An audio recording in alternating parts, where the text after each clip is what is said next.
Hello friends, my name is Bhaskar. जैसा कि अपने पहले लेक्चर में कंक्रीट टेक्नोलॉजी की ही बात की, उसमें हमने वर्केबिलिटी से रिलेटेड कुछ पॉइंट्स की बात की, यानी कि टेस्टिंग ऑफ वर्केबिलिटी की बात की। आज हम कंक्रीट टेक्नोलॉजी के अंतर्गत कुछ पॉइंट्स की बात करेंगे, जिनमें सबसे पहले हमारे पास आरसीसी जो डिजाइनिंग की दो मेथड्स जनरली जो हम यूज़ करते हैं, वर्किंग स्ट्रेस मेथड और लिमिट स्टेट मेथड। तो वर्किंग स्ट्रेस मेथड में क्या होता है कि हम सेफ्टी फैक्टर लेते हैं कंक्रीट के लिए। सेफ्टी फैक्टर फॉर कंक्रीट उसकी वैल्यू होती है 3। सेफ्टी फैक्टर फॉर स्टील 1.78 जो है ली जाती है, किसमें, वर्किंग स्ट्रेस मेथड में। अगर वहीं हम लिमिट स्टेट मेथड की बात करें, जिसको हम जनरली आरसीसी डिजाइनिंग की इस मेथड को हम यूज करते हैं, partial safety factor for concrete जो है आपकी, उसकी वैल्यू 1.5 और partial safety factor for steel की वैल्यू जो है कितनी होती है, 1.15। उसके बाद बात करें अगर factor of safety, factor of safety क्या होता है, सुरक्षा गुणांक, yield stress upon working stress और permissible stress. Working yield stress क्या है हमारा, ये पराभव प्रतिबल है, और वर्किंग स्ट्रेस और परमिसिबल स्ट्रेस जो है यह हमारा कार्यकारी प्रतिबल और जो है अनुज्ञेय प्रतिबल है। यानी कि हमने अपना जो भी स्ट्रक्चर डिजाइन करना है वह इसी के भीतर जो है करना है, यानी कि परमिसिबल स्ट्रेस और वर्किंग स्ट्रेस से ज़्यादा स्ट्रेस हमारे डिजाइन करने में जो है स्ट्रक्चर पर नहीं आनी चाहिए, अदरवाइज क्या होगा, हमारा स्ट्रक्चर जो है फेल हो सकता है। उसके बाद बात करें अगर यूकेपीएससी जेईई 2022 में आया हुआ क्वेश्चन है कि जो कंक्रीट की फ्लेक्सुरल स्ट्रेंथ निकालते हैं, कैसे फाइंड आउट करते हैं। तो फ्लेक्सुरल स्ट्रेंथ ऑफ कंक्रीट के लिए एक फॉर्मूला होता है FCR equal to 0.7 root FC where FCK is the 28 days characteristic strength in किसमें, न्यूटन पर mm²। यानी कि यह क्या है, कंक्रीट की 28 दिन की क्या है अभिलाक्षणिक सामर्थ्य है न्यूटन पर mm² में। यही फॉर्मूले का यूज करना था। उसके बाद अगर हम बात करें the characteristic strength of concrete in the actual structure is taken as. Actual structure के केस में अगर कोई वास्तविक हमारा कोई भवन है, कोई भी जो है स्ट्रक्चर है, संरचना है, उसके लिए कंक्रीट की जो करेक्टरिस्टिक स्ट्रेंथ ली जाती है उसकी वैल्यू होती है 0.767 FCK where FCK is the 28 days characteristic strength in newton पर mm²। इसी से रिलेटेड या हम कह सकते हैं एक क्वेश्चन और है कि the maximum compressive strength of concrete without partial safety factor is taken. इसकी वैल्यू भी जो है 0.67 FCK ही होगी। तो ये देख लीजिए, और करके किया गया है, दोनों एक ही हैं। उसके बाद अगर बात करते हैं specific gravity of ordinary Portland cement OPC is generally. Ordinary Portland cement में जनरली आपका क्या होता है कि लगभग 95% आपके क्या होते हैं, सीमेंट के क्लिंकर होते हैं, 5% लगभग जिप्सम होता है। तो यहाँ पूछा गया था कि ये यूकेपीएससी जेईई 2022 में पूछा गया है कि specific gravity of ordinary Portland cement OPC is generally, तो इसकी वैल्यू 3.15 होती है। ऑर्डिनरी पोर्टलैंड सीमेंट ये, और एक होता है हमारा जो है पोर्टलैंड पोजोलाना सीमेंट। उन दोनों का ज़्यादातर जो है यूज किया जाता है नॉर्मल जो कंस्ट्रक्शन वर्क्स होते हैं। उसके बाद अगर हम बात करें परमिसिबल कंप्रेसिव स्ट्रेंथ, तो permissible compressive strength of M20 concrete grade is, M20 इसमें क्या डिनोट कर रहा है, M जो है आपका मिक्स को डिनोट कर रहा है, एंड 20 क्या है after 28 days it's characteristic strength, ये भी आपकी न्यूटन पर mm² में होती है। यहाँ पर हमें क्या है कि इसकी जो करेक्टरिस्टिक स्ट्रेंथ निकालनी है, अनुज्ञेय जो संपीड़न सामर्थ्य है M20 कंक्रीट ग्रेड की, वह आपकी कितनी है, 200 kg/cm² कहिए या 20 न्यूटन पर mm² कहिए। ऐसे ही permissible compressive strength of M20 concrete grade is, अगर M50 कंक्रीट ग्रेड अगर हम लेके चलते हैं तो उसकी क्या है कि अनुज्ञेय जो संपीड़न सामर्थ्य होगी वह कितनी होगी, 150 kg/cm²। अगर न्यूटन पर mm² में कहेंगे तो 15 न्यूटन पर mm²।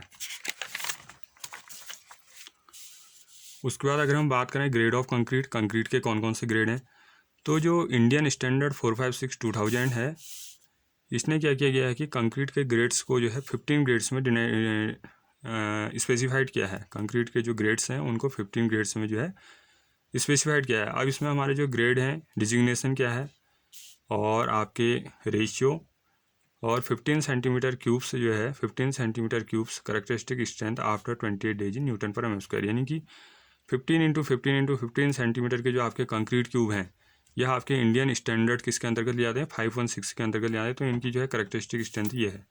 यहाँ पर आपके देखिए ग्रेड है, इनके डिजिग्नेशन दिए गए हैं, M5, M7.5, M10, 15, 20, 25, 30।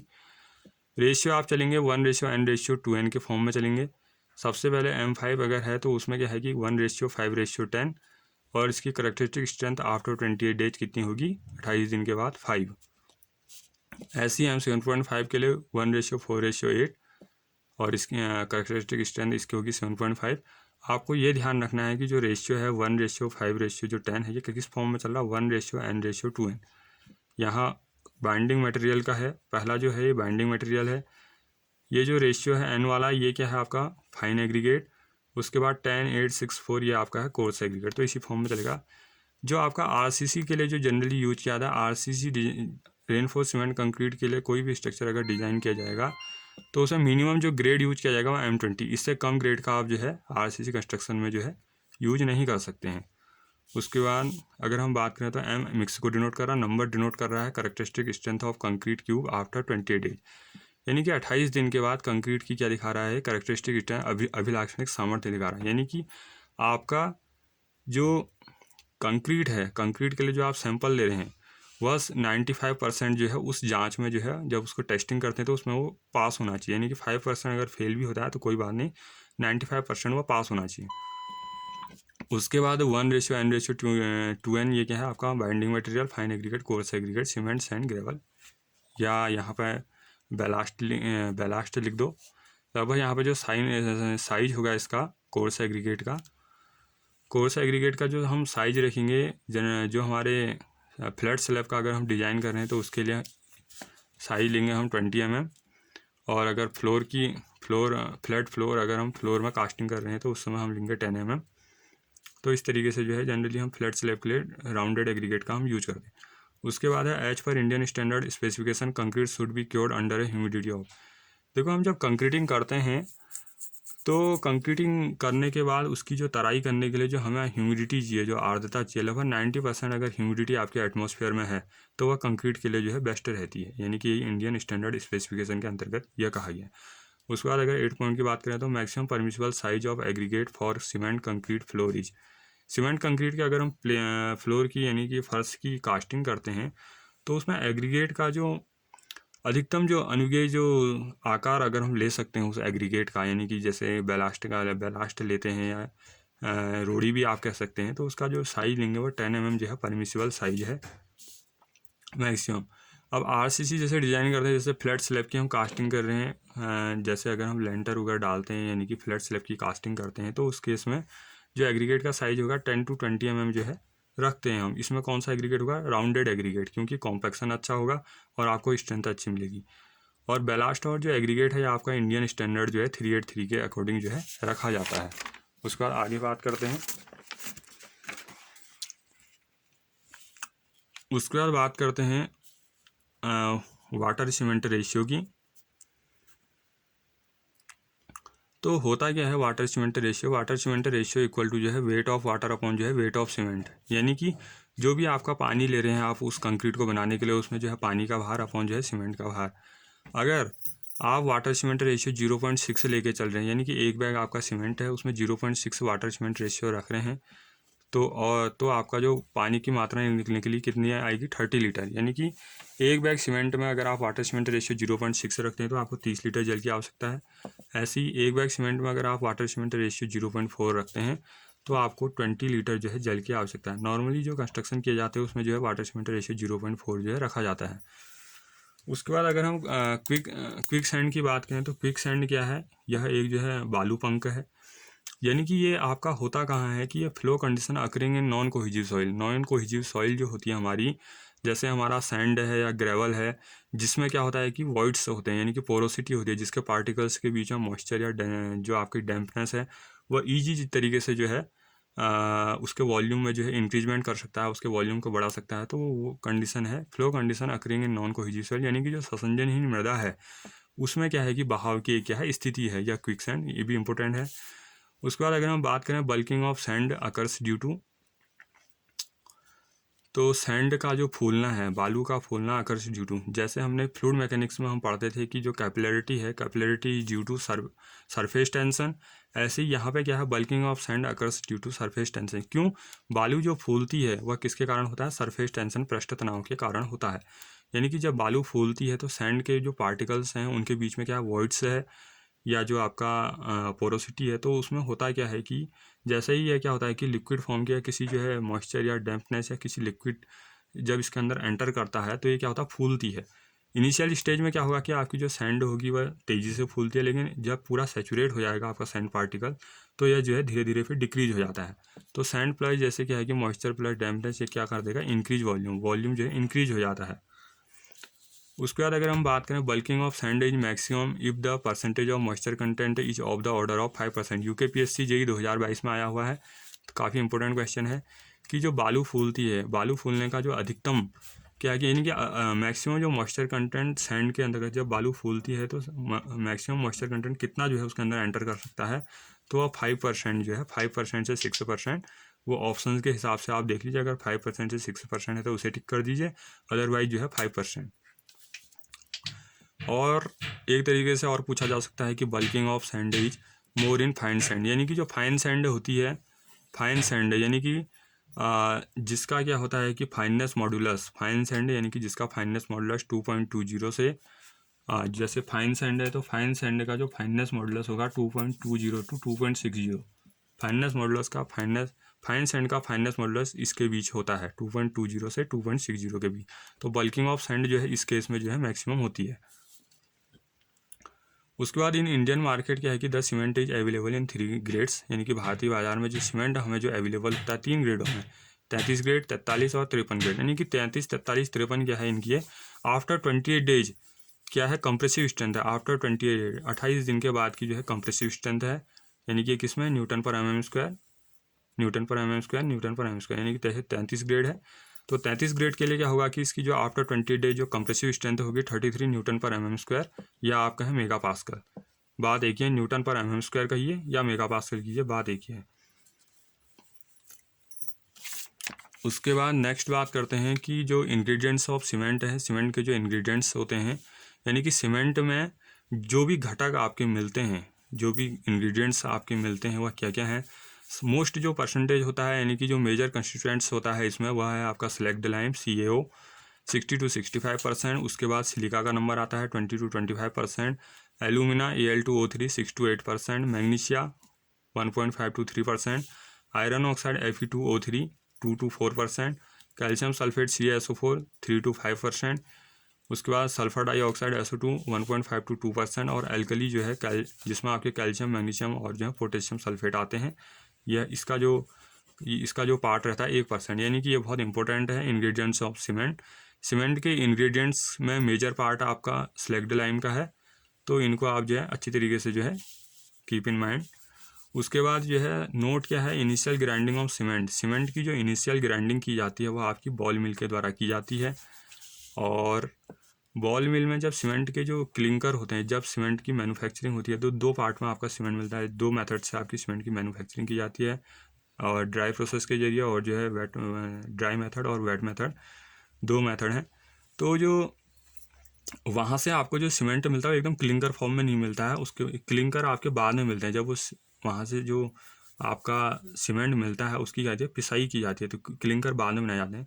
तो इनिशियल ग्राइंडिंग ऑफ सीमेंट जो है आपकी सीमेंट की जो आरंभिक पिसाई होती है किस में की जाती है, बॉल मिल में की जाती है। इसके लिए क्या होता है कि जो इंडियन स्टैंडर्ड सीव 120 माइक्रोन की इंडियन स्टैंडर्ड सीव का यूज किया जाता है, यानी कि 120 माइक्रोन की सीव से उस सीमेंट के क्लिंकर को क्या किया जाता है, छाना जाता है, यानी कि चालनी जो सीव एनालिसिस है वह किया जाता है। जो पार्टिकल अगर 90% पार्टिकल आपके पास हो जाते हैं, केवल 10% ही बचते हैं, तो उनका फिर क्या किया जाता है, उनका फिर फाइनल ग्राइंडिंग की जाती है, यानी कि उस सीमेंट के क्लिंकर को जो पास हो जाते हैं उनकी जो फाइनल ग्राइंडिंग की जाती है वह की जाती है आपकी ट्यूब मिल में।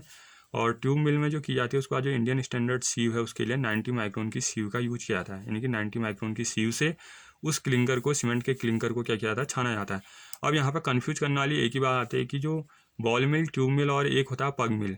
तो यहाँ सीमेंट के क्लिंकरों की जो पिसाई की जाती है, यानी कि ग्राइंडिंग ऑफ सीमेंट, जो क्लिंकर हैं, बॉल मिल इनिशियल ग्राइंडिंग के लिए और ट्यूब मिल फाइनल ग्राइंडिंग के लिए यूज किया जाता है। जो पग मिल होती है वह सीमेंट मैन्युफैक्चरिंग के लिए यूज नहीं की जाती है, सीमेंट के ग्राइंडिंग के लिए यूज नहीं की जाती। वो क्या है आपकी जो है ब्रिक्स मैन्युफैक्चरिंग की मेथड है। वो कौन सी, पग मिल में क्या होता है कि मिट्टी को जो है गूंदा जाता है उसमें, तो वो इसकी मेथड नहीं है। तो डिफरेंट टाइप्स ऑफ सीमेंट क्या क्या है, जैसे आपके ऑर्डिनरी पोर्टलैंड सीमेंट है, उसके बाद आपका पोर्टलैंड पोजोलाना सीमेंट है।